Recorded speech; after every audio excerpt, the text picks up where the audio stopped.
What would you do if the line between dignity and survival suddenly disappeared?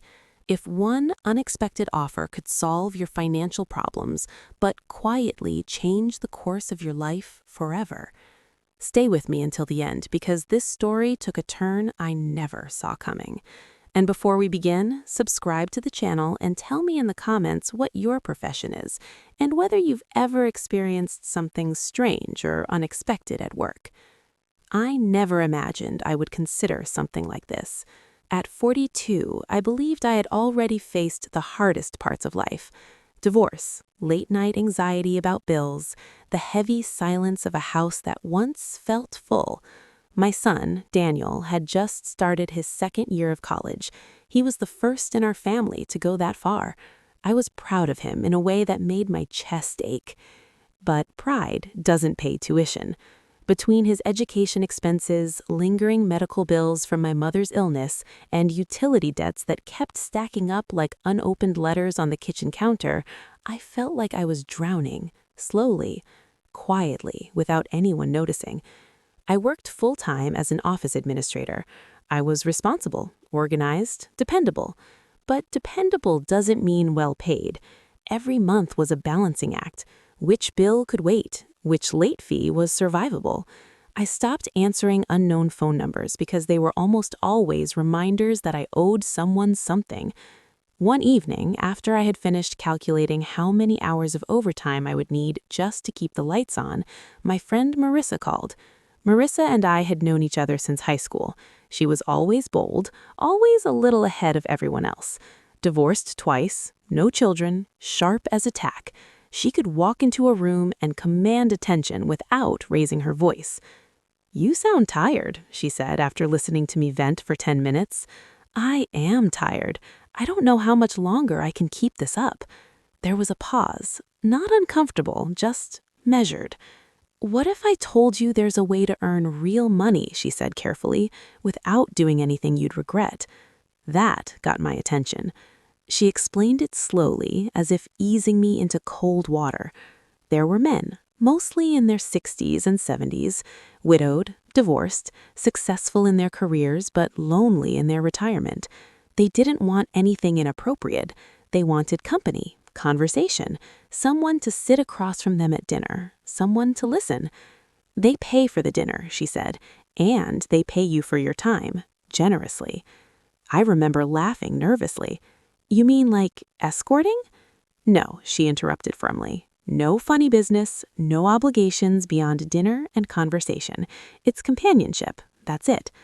It sounded strange, transactional, uncomfortable. But then she told me the numbers. 1 dinner could cover a month of utilities. 2 could make a tuition payment. A steady schedule could erase my debts within a year. I didn't answer her right away. For 3 nights I couldn't sleep. I kept picturing Daniel sitting in a lecture hall, unaware that I was considering something so far outside my comfort zone. Was it wrong? Was it desperate? Or was it simply practical? On the 4th night, after opening yet another overdue notice, I called her back. "I'll try one," I said. My first date was scheduled for the following Thursday. His name was Walter, 68, retired architect, widowed for 5 years. Marissa had coached me beforehand: dress elegantly but not provocatively, ask about his life, listen more than you speak, smile, be warm. I chose a navy dress that I normally reserved for church events: simple pearl earrings, low heels. The restaurant was upscale but not flashy: soft lighting, white tablecloths, piano music drifting through the air. When I arrived, Walter was already seated, gray hair neatly combed, navy blazer, hands folded as if waiting for a job interview. He stood when he saw me. "You must be Claire," he said warmly. "Thank you for coming." His politeness disarmed me instantly. Dinner lasted 2.5 hours. He spoke about buildings he had designed in the 1980s, about how cities change, about losing his wife and learning how quiet a house can become. At one point, he paused mid-sentence and looked at me with surprising sincerity. "You know," he said softly, "it's nice to talk to someone who's really listening." That sentence lingered. When the evening ended, he handed me an envelope discreetly as we said goodbye in the parking lot. I felt a wave of shame and relief at the same time. Inside was more money than I earned in a week at my regular job. I sat in my car and cried. Not because anything inappropriate had happened. Nothing had. The evening had been respectful, calm, almost gentle. I cried because for the first time in months, I felt like I could breathe. The next morning, I paid 2 overdue bills, and when Daniel called that weekend to tell me about a project he was excited about, I didn't feel the familiar panic creeping into my chest. I told myself it was temporary, just until things stabilized. I didn't know then that this decision would lead me somewhere far more complicated than I ever expected. After my first dinner with Walter, I told myself it was an exception, a one-time solution to a temporary crisis. But crises rarely stay temporary. Within a week, another bill arrived, then another. Daniel mentioned a required textbook package that cost more than my monthly grocery budget. So when Marissa texted me, "Client available Saturday, interested?" I didn't hesitate as long. The second man was named Harold, 72, former business owner, divorced. This time, I felt less nervous walking into the restaurant. I understood the rhythm now, the quiet agreement, the unspoken boundaries. Harold was different from Walter, more energetic. He wore a bright tie and laughed loudly. He ordered expensive wine without glancing at the price. "You remind me of someone," he said early in the evening. "Not in looks, in presence." I wasn't sure what that meant, but I smiled. He told stories about building his company from nothing, about risk, about success, about losing everything in the recession and rebuilding again. There was a theme in all these conversations: reflection, regret, memory. These men weren't looking for romance. They were looking for witnesses to their lives, someone to confirm that their stories mattered. Over the next 3 months, I met 6 different men, each dinner in a different restaurant: steakhouses, Italian bistros, a quiet waterfront cafe. I learned to ask thoughtful questions, to remember small details, to compliment genuinely but carefully. I never lied about who I was. I told them I was divorced, that I had a son in college, that life had been financially tight. Oddly, honesty seemed to deepen their respect. The money transformed my reality quickly. I paid off the utility debt entirely, then one credit card, then another. For the first time in years, I opened my mailbox without dread. But something else began to change, too. The more dinners I attended, the more I realized how invisible loneliness can be. One evening, a man named Thomas, age 70, arrived early and had already ordered tea. "I don't like eating alone," he admitted quietly. "The silence feels heavier than the food." We talked about his late wife, about how routines become anchors, how losing someone unravels them. When he thanked me at the end of the night, his voice trembled slightly. "You've given me a good evening," he said. "That's worth more than you know." Driving home, I wondered if what I was doing was less transactional than I had feared. Yes, there was payment, but there was also comfort. Still, I kept it secret, from coworkers, from neighbors, especially from Daniel. He didn't need to know how I was bridging the gap between struggle and stability. Then I met Edward. Edward was 65, recently retired financial consultant, widowed for 3 years. Our first dinner was at a quiet French restaurant. He arrived precisely on time, his posture straight, his handshake steady. He listened more than most. "Tell me about your son," he said early on. I did. He asked thoughtful follow-up questions, not surface-level curiosity, but genuine interest. Unlike the others, Edward didn't dominate the conversation with stories of the past. He seemed focused on the present. After dinner, instead of a quick goodbye, he walked me to my car and said something unexpected. "He'd like to see you again," he said, "specifically you." That wasn't unusual in itself, but the tone was different, more personal. Within a week, he requested another dinner, and then another. Marissa called me after the third. "He's asking for exclusivity," she said carefully. "He's willing to pay significantly more if you only see him." I sat at my kitchen table staring at the numbers she mentioned. It was more than double what I had been earning monthly.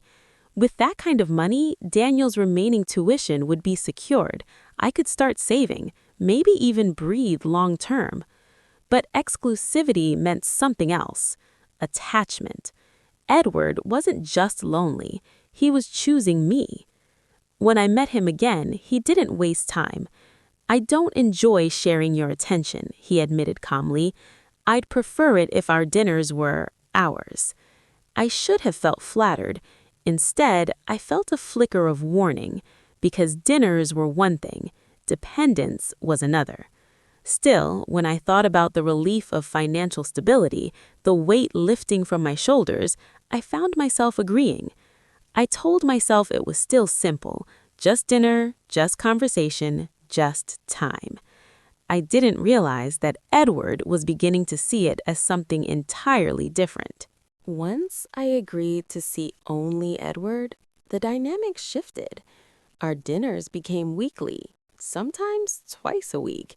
He chose quieter venues now, places where conversation could stretch without interruption, private corners, soft lighting. He asked about my childhood, my dreams before marriage, the things I had given up along the way. "You're remarkable," he told me one evening. "You've carried more than most people ever will." I wasn't used to being seen that way. At home, I was the responsible one, the steady one, the problem solver. With Edward, I was interesting, valued. It was dangerous how comforting that felt. He began sending flowers to my office, not extravagant, but tasteful. My coworkers noticed. "Secret admirer?" one of them teased. I laughed it off. Meanwhile, my financial situation transformed dramatically. I paid off Daniel's upcoming semester in full. I cleared the final credit card. For the first time in over a decade, my bank account showed more than a fragile balance. Relief settled into my bones. But Edward's tone began to change.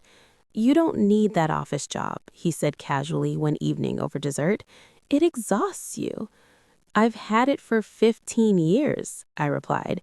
"You deserve something easier, something better." I knew what he was suggesting. Dependence. Again. Then one night he said it plainly. "I care about you," he said, "more than I expected to." I held my breath. He reached across the table and gently placed his hand over mine. "I don't want to rent your time anymore. I want to build something." My heart didn't race. It calculated. What would that mean? Security? Stability? A partnership built not on love, but arrangement? "I'm not sure I feel the same," I admitted carefully. He nodded slowly. "I suspected that, but feelings can grow." I didn't correct him, because the truth was complicated. I didn't love him, but I respected him, and I was tired of surviving. Weeks passed. His generosity increased, not in flashy ways, in steady, consistent support. One afternoon, Daniel called with news. He'd been accepted into a competitive internship program, unpaid but prestigious. He said, "I can't afford to take it," reluctantly. I looked around my quiet kitchen. For the first time, I could say the words without fear. Yes, you can. Edward had made that possible. And that realization shifted something in me. Gratitude can blur boundaries. One evening, Edward invited me to his home for dinner, a beautiful house, tastefully decorated. Photographs of his late wife still displayed respectfully. He poured wine and looked at me with steady seriousness. "I don't want to grow old alone," he said, "and I don't want you struggling when you don't have to." Then he said the word, marriage. It hung in the air between us. I didn't answer immediately. Instead, I thought of tuition receipts, debt statements, years of exhaustion. Was it romantic? No. Was it practical? Absolutely. You deserve honesty, I said finally. I care about you, but I'm not in love. He didn't flinch. I understand. I'm not asking for fairy tales. I'm asking for partnership. A partnership. It sounded almost businesslike. 3 months later, we were married in a small private ceremony. Daniel attended. He believed I had simply found companionship after years alone. I told myself I had done what I needed to do. But as I stood in Edward's house, now my house, I couldn't shake one quiet question. Had I secured our future or traded something I couldn't get back? Marriage to Edward was calm, structured, predictable. He treated me with respect, provided generously, encouraged Daniel's ambitions. On paper, it was stability. I left my office job 6 months after the wedding. Edward insisted. You don't need the stress, he said. Focus on what makes you happy. I wasn't sure what that was anymore. For years, survival had been my purpose. Pay the bills, protect my son, endure. Now, survival was no longer urgent. And without urgency, uncomfortable thoughts surfaced. Edward was kind, but he was also accustomed to control. He decided vacations, investments, social events. He never demanded, but he directed. At charity dinners, he introduced me proudly. My wife, Claire. I smiled on cue. People envy us, the elegant couple, the comfortable life. But at night, lying beside him in the quiet dark, I sometimes stared at the ceiling, wondering who I had become. One afternoon, while organizing old documents, I found the envelope from my very first dinner with Walter. I had kept it. I don't know why. Maybe as a reminder of where it began, or maybe as proof that I had crossed a line willingly. Edward noticed my distraction over time. Are you unhappy? He asked gently one evening. I considered lying, but after everything, I owed him truth. I'm adjusting, I said carefully. He nodded. I know you didn't marry me for romance. His calmness unsettled me. I married you for security, I admitted quietly. He smiled faintly. And I married you for presence. That word again, presence. Weeks later, something unexpected happened. Daniel visited one weekend and pulled me aside. Mom, he said hesitantly, are you happy? The question struck deeper than any accusation. Yes, I answered automatically, but he studied my face longer than I expected. That night, I realized something important. I had solved the financial crisis, but I hadn't answered the emotional one. Edward wasn't cruel, he wasn't manipulative, but our marriage had begun as a transaction, and transactions have invisible terms. The turning point came a year after our wedding. Edward suffered a mild health scare, nothing catastrophic, but enough to remind us both of time. Sitting in the hospital waiting area, I felt something unfamiliar. Not obligation, not calculation. Fear, real fear of losing him. And that frightened me most of all. The doctors assured us it was minor. Lifestyle adjustments, monitoring, caution. But the hospital corridors changed something in me. For the first time, I saw Edward not as a solution, but as a human being who could disappear. On the drive home, he reached for my hand. I suppose this is where people reassess their priorities, he said lightly. I didn't laugh, because I was already reassessing mine. Over the next few weeks, I paid closer attention. The way he read the newspaper every morning, the way he paused before climbing stairs, the way he watched me when he thought I wasn't looking. One evening, I made dinner without being asked. Simple, homemade, not catered. He seemed surprised. You didn't have to, he said. I know, I replied. And for the first time, that was true. Months passed. Our conversations grew less formal, less structured. We argued occasionally about trivial things. And strangely, that made us more real. Then, on a quiet Sunday afternoon, Edward said something that stunned me. "If you ever feel trapped," he said calmly, "you can leave. I'll make sure you're secure." I stared at him. "Why would you say that?" "Because I don't want to be your obligation," he answered. In that moment, the arrangement we had built shifted again. He had known all along about the calculation, about the compromise, and he had chosen me anyway. That night, I lay awake remembering the desperate woman at her kitchen table, staring at overdue bills. She would have done anything to survive. But survival isn't the same as living. A week later, I made a decision. I returned to work, not out of necessity, but identity. Part-time at first, then consulting. Edward didn't protest. "I married a capable woman," he said, "not a dependent one." Years have passed since that first dinner. Daniel graduated, built his career, became the kind of man who asks hard questions with compassion. Edward and I are still married. Was it love at the beginning? No, it was strategy. Was it wrong? Maybe. But life rarely presents clean choices.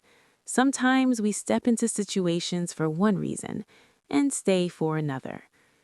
If you had told me years ago that a strange job, sitting across from lonely men in quiet restaurants, would lead to marriage, stability, and a complicated kind of partnership, I would have laughed. But here's the truth I've learned. People pay for attention because attention is rare. And sometimes, in giving it, you find something unexpected. Not fairy tales, not perfection, but something real. And real, at this stage of life, is more valuable than anything money can buy.